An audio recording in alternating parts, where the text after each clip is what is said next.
आज चूँकि 13 मार्च से हमारे तालीमी अदारे बंद हैं, कोरोना वायरस की वजह से पूरी दुनिया में लॉकडाउन हुआ। उसमें हमारे सेक्टर ने भी ज़ाहिर हुकूमती अहकामात पे अमल करते हुए फौरी तौर पे अदारे बंद कर दिए। और आज जो सूरत हाल है आप सब जानते हैं कि तमाम शोबा ज़िंदगी उखल चुके। अब बंद है तो सिर्फ़ और सिर्फ तालीमी अदारे बंद हैं, मदरसे बंद हैं। तो इसके लिए हमने हुकूमत से अपील की, 12 दफ़ा हर फोरम पे कोशिश की, और उसके बाद जब भी मीटिंग एजुकेशन के हवाले से तो वो 1-2 माह का टाइम लेके आगे चले जाते हैं। तो मजबूरन हमने आज ये ऐलान किया कि जो हुकूमत पाकिस्तान का फ़ैसला हुआ 15 सितंबर को स्कूल खोलने के हवाले से, उसको हम मुस्तरद करते हैं। और निजी तालीमी अदारे जो हमारा पूरे पाकिस्तान की सतह पे फ़ैसला हुआ 15 अगस्त को खोलने का ऐलान करते हैं और हुकूमत वक्त से मुतालबा करते हैं और अपील करते हैं कि वो गवर्नमेंट के स्कूल भी वो खोले SOPs के साथ। हम भी SOPs के साथ अपने इदारों खोलेंगे, गवर्नमेंट के अदारे भी खोलें, ताकि बच्चों का तालीमी हर्ज जो हो रहा है वो ख़त्म हो जाए। इसके लिए हमने मुख्तलिफ एक्शन प्लान बनाए, जिससे हम अभी national action council, provincial action council, ज़िली एक्शन कौंसल, जिसमें हम तमाम मकातब फ़िक्र से रब्ते करेंगे और उनको इसकी अहमियत से आगाह करेंगे, और ताकि हम सब माशरे में जितने शोबे हैं, चाहे वो मीडिया है, चाहे वो कला है, चाहे समाजी लोग हैं, सियासी हैं, उनके आगे अब हम अपना मुकदमा पेश करेंगे कि फ़ैसला आप लोग करें कि अभी जो बच्चों की पोजीशन है, वो जो अमीरों के बच्चे हैं ऑनलाइन में वो तो पढ़ रहे हैं, उनका कोई वक्त ज़ाया नहीं हो रहा। बच्चे हमारे तबाह हो रहे हैं, बच्चे हमारे बर्बाद हो रहे हैं। तो इसलिए उन बच्चों की खातिर, और मैं अपने सूबे की बात करूँगा, 1,50,000 के करीब टीचिंग नॉन टीचिंग स्टाफ अप्रैल से आज तक बग़ैर तनख्वाह के वो गुजारा कर रहा है। किस तरह कर रहा है? एक माशरे में सबसे महज़ब शोबा से ताल्लुक़ रखने वाले अफराद, क्योंकि हमारा जो अदारे हैं वो चूँकि फ़ीसों से उसका सर्कल चलता है। जो ये अदारे बंद हुए उसमें हमने इससे पहले 12 दफ़ा और वज़ीर आला साहब के साथ 19 जून को हमारी मीटिंग भी हुई, जिसमें हमारे साथ वादा किया था। हमने कहा जी हमारे स्टाफ को आप किसी भी तरह एडजस्ट कर दें, उनकी शनाख्ती कार्ड पे उनकी कम से कम 10,000 15,000 तक हर किस्म का हमने मुतालबा किया, कोई फोरम हमने नहीं छोड़ा। लेकिन समझ नहीं आ रही कि निजी तालीमी इदारों के साथ वाबस्ता तमाम लोगों को, जिसमें बिल्डिंग्स ओनर भी हैं, जिसमें स्कूल्स ओनर भी हैं, जिसमें टीचिंग स्टाफ भी है, जिसमें नॉन टीचिंग स्टाफ भी है, जिसके साथ बुक सेलर्स हैं, उसके मुलाजमीन हैं, फ़ोटो स्टेट को मेरे ख्याल में 25-26 शोबे निजी तालीमी इदारों के साथ आज डिस्टर्ब हैं, और उनकी जो माली पोजीशन है वो किसी से ढकी छुपी नहीं है। तो इस वजह से हम मजबूर हो, और बच्चे जहाँ पे ऑनलाइन क्लासें हैं, आप समझते हैं एज ए कौम हमारी तरबियत नहीं है, वो जिस तरह बर्बाद हो रहे हैं, जिस तरह तबाह हो रहे हैं, किसी से ढका छुपा नहीं। तो इसलिए हमारा आपके ज़रिए हुकूमत वक्त से अपील है कि इस मामले को संजीदा लें, और तालीमी इदारे चाहे वो गवर्नमेंट की हैं, चाहे वो प्राइवेट हैं, चाहे वो मदरसे हैं, उनको फौरी तौर पे खोला जाए। 15 अगस्त से इंशाल्लाह खोलेंगे। 15 अगस्त से निजी तालीमी इदारे, मेरे ख्याल में आप हिस्ट्री देखें तो कोरोना वायरस के वजह से बच्चों में कितने केसेस आए, अल्लाह ना करे इस तरह आगे हो।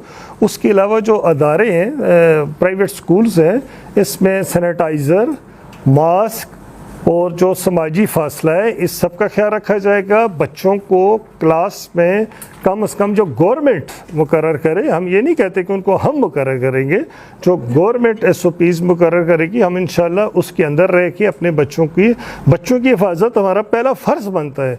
लोग फ़ीस भी दे रहे हैं और अपनी दुनिया में सबसे प्यारी चीज़ हमारे हवाले कर रहे हैं, हमने उनको अल्लाह का जवाब देना है। तो इसलिए हर लिहाज से बच्चों की सेहत का सबसे पहले ख्याल रखा जाएगा। उसमें बहुत सारे ऑप्शन मौजूद हैं। उसमें बच्चों की 3 घंटे की 4 घंटे की क्लास हो सकती है, उसमें आधे बच्चों को एक दिन, आधे बच्चों को दूसरे दिन बुलाया जा सकता है। तो इसमें 3 जगहों पे एक्शन काउंसिल बनाई है। एक एक्शन काउंसिल जो नेशनल एक्शन काउंसिल है, क्योंकि ये 15 अगस्त का फैसला इस्लामाबाद में तमाम तंजीमात का चारों सूबों का हुआ है, ये KPK का नहीं है। हमारे KPK गवर्नमेंट ने भी 1 सितंबर से अदारे खोलने का ऐलान किया है। देखिए, अगर 15 सितंबर से भी गवर्नमेंट संजीदा होती, हम इसको महसूस करते, तो ये नौबत ना आती। आप माशाल्लाह उस चीज़ को अच्छे तरीके से समझते हैं कि उन्होंने फिर साथ को हम मीटिंग बिठाएंगे और हालात देखेंगे। अब दुनिया का हर शोबा खोल चुका और इसके ऊपर फिर 1 माह के बाद फिर ये सोचेंगे कि 15 सितंबर को भी खोलें या न खोलें। इस तरह जो चीज़ सामने नज़र आ रही है, इस सितंबर में भी अदारे अब वो बात क्यों नहीं खोल रहे, इस बात की समझ नहीं। उसमें हमने सूबाई सतह पे एक्शन काउंसिल जो तमाम तंजीमात से रब्ता करेगी, तमाम जिस तरह फ़ाकुल मदारस है, तंजीमन मदारस है, उनके साथ जॉइंट तौर पे हम ज़ाहिर फिर हम अपना रिएक्शन दिखाएंगे। हम गवर्नमेंट को 20% डिस्काउंट ऑलरेडी दे रहे हैं। वह सुबह हमारा जिसमें दूसरा, तीसरा, चौथा जितने बच्चे भी एक 20% डिस्काउंट ये हमारे पास, इस पे हमने एग्री किया और रेगुलेटरी अथॉरिटी के कानून मौजूद उसके ऑलरेडी हम दे रहे हैं। इसके साथ ही जिन बच्चों को जो एक बच्चा या जिसको कंसेशन नहीं थी, तो अपने वज़ीर तालीम अकबर अयूब ख़ान के साथ हम बैठे, उन्होंने ये आप वाली बात की कि इस पीरियड के दौरान स्पेशल उस पे हमने जिन बच्चों को डिस्काउंट नहीं था उनके लिए भी 10% जो कम फ़ीस वाले अदारे हैं और जो ज़्यादा फ़ीस ले रहे हैं उन्होंने 20% हमने इस पीरियड के लिए स्पेशल अनाउंस किया, ख़ुद बैठ के अनाउंस किया, ये नहीं कि हुकूमत की तरफ से आया।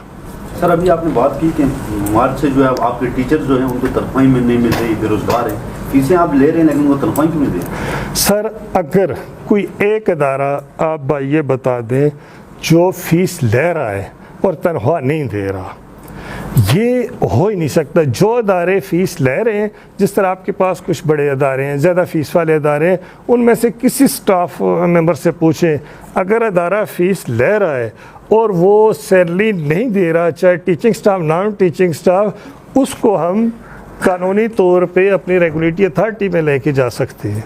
वो अदारे फी पे नहीं दे रहे क्योंकि हमने आगे अदारे चलाने हैं। हम तो खुश हैं कि अगर फ़ीस आए और उसके बाद हम अपने स्टाफ को अपने साथ एंगेज रखें, और जिस अदारे में फ़ीस आ रही है वहाँ पे ऑनलाइन क्लासें हो रही हैं, वो तो स्टाफ को देने का पाबंद है, कानूनों पाबंद है।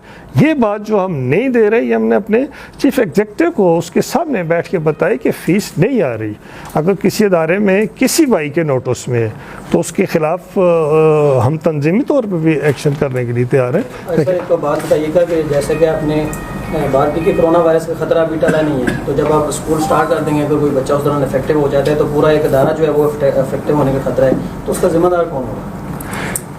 देखिए, अल्लाह न करे इस तरह हो। मैंने आपको बताया कि अब आप हिस्ट्री देखें ना, अभी पीछे कितना अरसा, कितनी शिद्दत रही, उस पर पहले बच्चों के हवाले से केसेस देखें। अल्लाह ताला का शुक्र अदा करते हैं हम, अल्लाह का लाख लाख शुक्र अदा करते हैं और आगे भी दुआ करते हैं कि बच्चों के हवाले से सारे बच्चे महफूज रखें। देखिए, इस बात का जहाँ तक ताल्लुक है, हमारे बच्चे जो अदारे हम बैठे हुए हैं, जिनकी हम नुमाइंदगी कर रहे हैं, या इधर सारे डिस्ट्रिक्ट बैठे हुए हैं, इन अदारों में पढ़ने वाले बच्चे पूरा दिन किधर गुजार रहे हैं?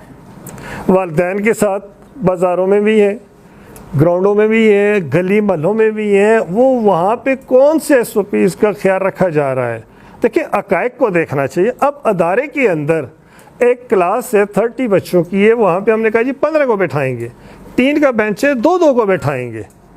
फिर वालिदैन लेकर आते हैं, वालिदैन लेकर जाते हैं। अब गाड़ियों में देख लें, सुजुकी में जो वो बच्चे बैठ के आ जा रहे हैं, ऐसे वाक़यात हर अदारे के अंदर हैं जो अल्लाह ना करे किसी के साथ हों। तो सारी बातें तफसील से हुई, उन्होंने इत्तफाक किया, हमारे सेक्टर की तारीफ़ की, कर्ज़ हसना की भी बात हुई और उसके ऊपर कमेटी बनी, मिनिस्ट्रियल कमेटी बनी, उसको 15 दिन का टास्क दिया गया।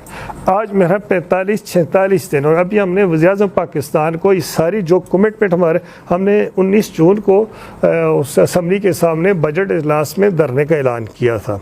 उसमें सुबह हमें बुलाया और वहाँ पे वो सारी चीज़ें फाइनल हुई और उसमें 1-2 पॉइंट्स पे नोटिफिकेशन होने के बाद आज तक उस कमेटी की जो रिपोर्ट वो सामने नहीं, इसलिए हम मजबूर हुए। उसकी वजह ये कोई भी अदारा जो उसके अखराजात हैं, ख़ासकर बिल्डिंग किराए या तनख्वाह के से कोई भी अफोर्ड नहीं कर सकता, ये हकीकत है। तो इस बारे में सारी बात सर टेबल पे हुई, एग्री किया उन्होंने कि ये मामला ठीक है, उसके ऊपर कमेटी बनाई, 2 मीटिंग्स हुई, हमें भी बुलाया गया उधर मिनिस्टर लॉ मिनिस्टर की सरबराही में। हमारे पास नोटिफिकेशन है, सब कुछ मौजूद है, मीटिंग मिनट्स भी है, लेकिन आज तक उसकी रिपोर्ट नहीं आई। हमने ये डिमांड की थी कर्ज़ हसना वाली बात, हमने उनको असास प्रोग्राम में डालने का कहा था और उस पर उसको 2 दिन बुलाया जा सकता है ना। देखिए जो भी काम आप करना चाहें वो हो सकता है। एक कोई इदारा है जिसके पास 200 बच्चे और इतनी बड़ी, अगर उस पर अमल न करना चाहे तो वो नहीं हो सकता। तो ज़ाहिर है उसके ऊपर अगर चूँकि हमारे मुतालबे में ये चीज़ आ जाती है तो उसमें एक तो हमारा प्राइवेट स्कूल रेगुलेटरी अथॉरिटी है, पहले अदारे इग्नोर हो जाते थे, अब नहीं होंगे। दूसरी बात है कि हम तंजीमी तौर पर अल्हम्दुलिल्लाह आपके नोटिस में कितने स्ट्रांग हैं कि हम डिस्ट्रिक्ट में बच्चों की सेहत पे कोई कंप्रोमाइज़ नहीं करेंगे। उसकी वजह कि शैडो के नीचे अगर वो अदारा खुले और वो इंतज़ामात ना करे तो वो तो नुकसान किसका है, बच्चे का है। तो बच्चे के ऊपर हम भी कंप्रोमाइज़ नहीं करेंगे। अल्लाह ताला ने रोज़ी का ज़रिया अच्छा किया हुआ है तो उसके ऊपर तो हमने भी कंप्रोमाइज़ नहीं करना। तो सस्ती शोहरत की खातर पिछली दफ़ा भी जब गर्मी की छुट्टियों की फ़ीसों का मसला है, आप सब जानते हैं, तो लोगों को उन्होंने मिसगाइड किया और सोशल मीडिया पे अपनी वो रेटिंग के लिए वो लगे रहे। उसके बाद पेरेंट्स को 3-3, 4-4 माह की इकट्ठी फ़ीस देनी पड़ी। सुप्रीम कोर्ट का फैसला मौजूद है, बहुत क्लियर, उन्होंने कहा जी फ़ीस देंगे पेरेंट्स, कौन नहीं देता, वो रिटर्न में फैसला मौजूद। उसके बाद अभी गवर्नमेंट का नोटिफिकेशन आ चुका है कि ये छुट्टियाँ आपने कहा डिक्लेयर नहीं की, तो ये छुट्टियाँ, तो ये छुट्टियों की फ़ीस पेरेंट्स देंगे। अब वो लोग मिसगाइड कर रहे हैं और अब उनको हम इंशाल्लाह लीगल नोटिस भेज रहे हैं कि मीडिया का जो और साइबर क्राइम में भी हमने वो सारी क्लिप्स वगैरह वो चीज़ें इकट्ठी करनी है।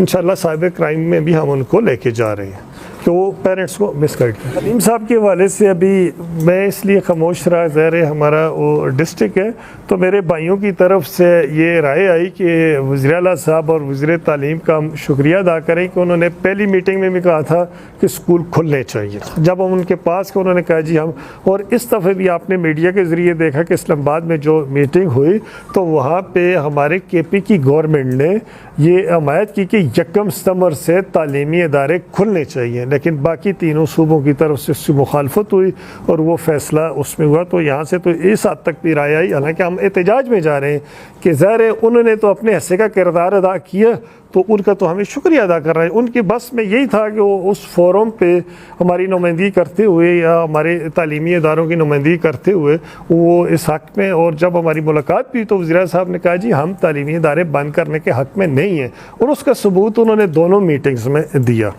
तो ये मरकज़ का मामला है, इसलिए हम इस दफ़ा जो एहतजाज है उसको हम इस्लामाबाद में इंशाल्लाह लेकर जाएंगे। बिस्मिल्लाहिर्रहमानिर्रहीम। सैयदना नस तकरीम का काखिल सूबाई जनरल सेक्रेटरी पैन। आज हमारी ये मीटिंग जो थी एग्जीक्यूटिव काउंसिल की, इसमें हमने तोसी की है कि हमने 15 अगस्त को जो इदारे खोलने, जहाँ तक आप लोगों के क्वेश्चन थे कोरोना के हवाले से, तो कोरोना तो अब ऐसी बीमारी है कि उसका इतनी जल्दी ख़त्म होने का कोई वो नहीं है, चांसेस नहीं है, ना जल्दी उसकी कोई ट्रीटमेंट आ रही है, ना वैक्सीन आ रही है। सारी चीज़ें खुल गई है, central air condition cinema hall जो हैं वो खुल गए हैं, शादी हॉल खुल गए हैं। अब अगर सब चीज़ें खुल गई है तो ऐसे में सिर्फ तालीम व तरबियत को रोकना ये मुनासिब बात नहीं है।